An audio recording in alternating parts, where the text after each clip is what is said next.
Good evening, boys and girls. You're back again in my dining room. I wanted to say that I enjoyed seeing those of you that I saw today on our Google Meets. We wrote a letter to someone that we missed or someone we wanted to thank, and I appreciate you coming on and doing that. You will have one more opportunity tonight at 7:30. Tonight at 7:30, we're going to do an ELA and a math activity. So if you want to come in for the math activity, go ahead and do that. We're going to be doing something with base 10 blocks. Well, tonight's the night we finish Humphrey.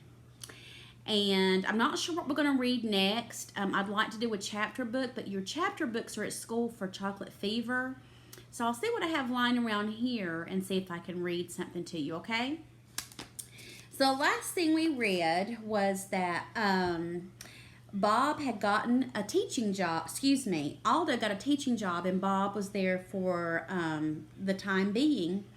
And so anyway, they were talking about the animal circus they're going to have. So this is where we are right now. The last thing we read was Aldo got a teaching job. He's happy. I'm happy too. And Humphrey said, I was happy that Aldo's dream came true. Do you have a dream? I want you to think about that. What is your dream? Okay, so think about that for a minute. But it broke Humphrey's heart a little to think that his good friend was leaving. The rest of the morning was a great big happy blur. Mr. and Mrs. Brisbane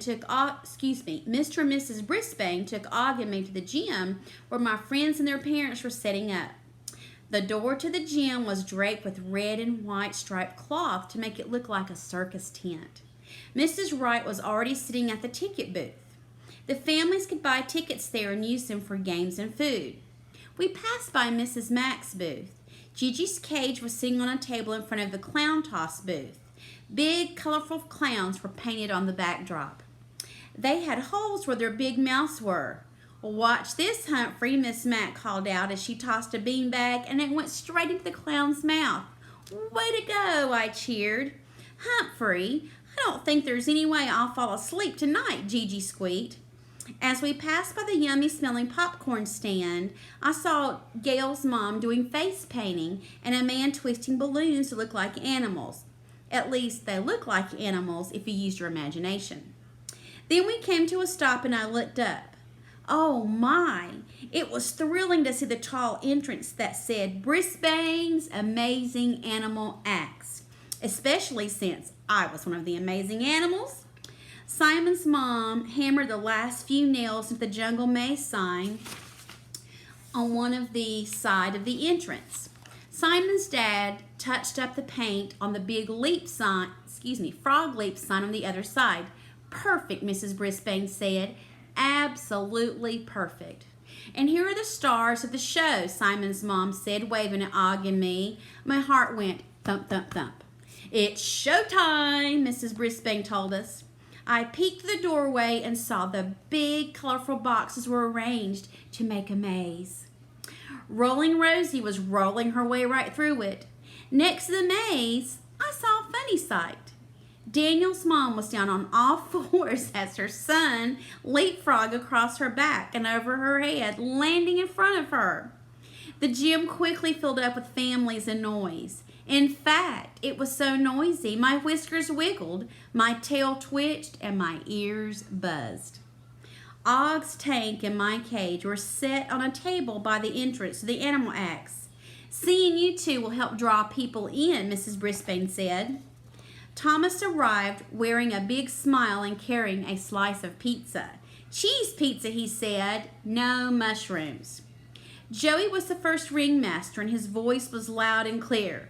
Step right up to the most fantastic animal show on earth. Run the amazing hamster maze. Leap like a frog. Step right up.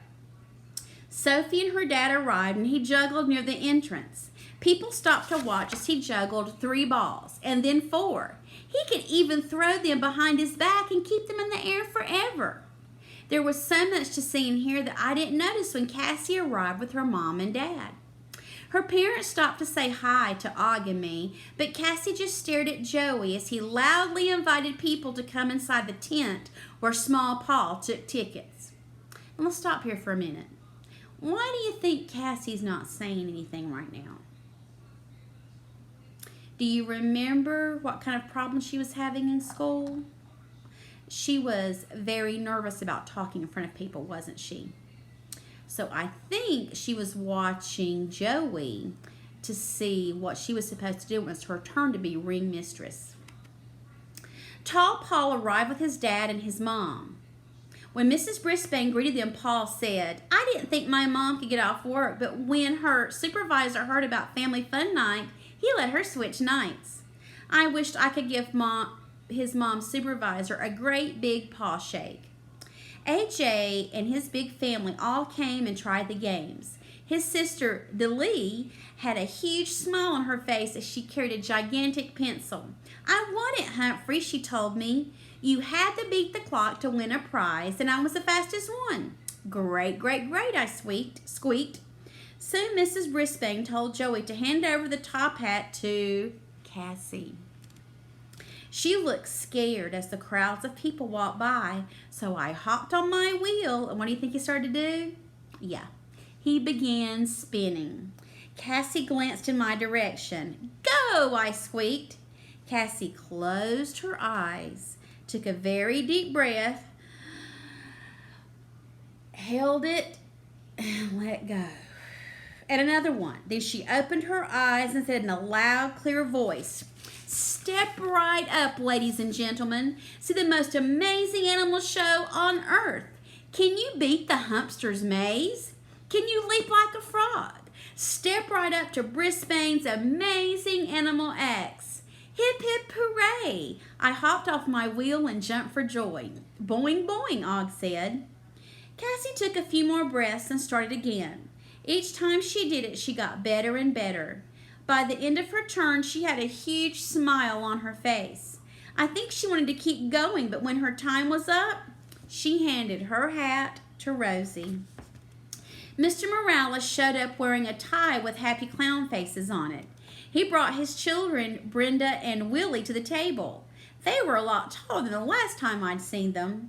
"Remember Humphrey?" he asked them. "And here is Og the Frog." They wanted to talk to us more than play games.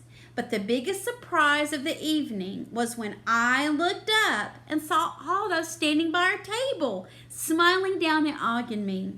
"I have missed you, my friends," he said, "but I took off time when the twins were born. You heard about them, right? Anna and Marco, the most beautiful babies on earth. Then I had finals, and then I got a teaching job." "Congratulations," I squeaked, even though my heart was breaking just a little bit. "Boing," Og said. Mrs. Brisbane came up to say hello to Aldo. "It's too early to bring the twins to such a noisy event," he said, "but I wanted to come and thank you for the note that you left." As soon as I heard Mrs. Loomis was moving away, I thought of Aldo, she said. "I knew Longfellow School would be lucky to have you." "I'm glad Mr. Morales agreed," Aldo said. "I can't wait for school to start." He turned back to Og and me. "And I'm going to come see you every day and bring you treats," he said. "Yippee!" I squeaked with joy. "Did you hear that, Og?" I asked my neighbors after Aldo had left. "Aldo is coming back to Longfellow School, and we'll be seeing him every day." Boing, boing, boing, boing, boing. Joey raced over. "Og, why are you shouting? Do you miss Flip and Flap?" "I think he just wants to be heard," Mrs. Brisbane said. "I made a decision about the tadpoles," Joey told her. "I really want my own frog at home, so I think I'm going to keep Flap as my pet. I want to make a whole book of drawings of him, but I will leave Flip in room 26 if it's okay with you." "The students will be thrilled," Mrs. Brisbane said with a smile. "There's always room for another pet in room 26. Even though I was unsqueakably tired, later that night I sat and thought about everything that had happened this spring. I thought about the crocus poking its purple head up through the snow and other blooming things. I thought about how two little specks turned into frogs, and now Og was an uncle. I thought about Aldo's new family and how he was inspired to go back to school and a great, great teacher like Mrs. Brisbane. His students would be lucky. I was lucky to know him too. I thought about Bob, who needed a job and deserved one. Wasn't it wonderful when Aldo moved on, Bob got his chance for a new start to help his family? I thought of how Cassie's family wanted to help her calm down and how I had helped them all. I thought about the new family nesting on Cassie's tree and how many apples on my classmates' family trees. And I thought about the family's building booths, playing leapfrogs, running the hamster maze, and laughing together. Family fun night was truly fun. I thought about my dream about my mother. Even though I grew up fast, she said I was her golden boy. Her fur was soft and she smelled so nice. I took out my notebook and by the light of the street lamp outside my window, I started to draw a tree. On the tree, I drew little round apples. Then I wrote a name on each one. Mrs. Brisbane, Aldo, Just Joey, Rolling Rosie, Stop Giggling Gail, Tall Paul, Small Paul, Fix It Felipe, Miss Mac, Og the Frog, Gigi. I kept writing more and more names of all the humans I loved and who loved me back. Principal Morales, Speak Up Saya, Hurry Up Harry. It took me a very long time because I think my family is the biggest and best of all. And then I added 2 more names, Flip and Flap. Because even in a big family like mine, there's always room for more. Humphrey Spring Things. My family brings me so much joy. I truly am a golden boy. So that was the end. So at the end, there are Humphrey's top 10 things for understanding families. So here we go. Number 1.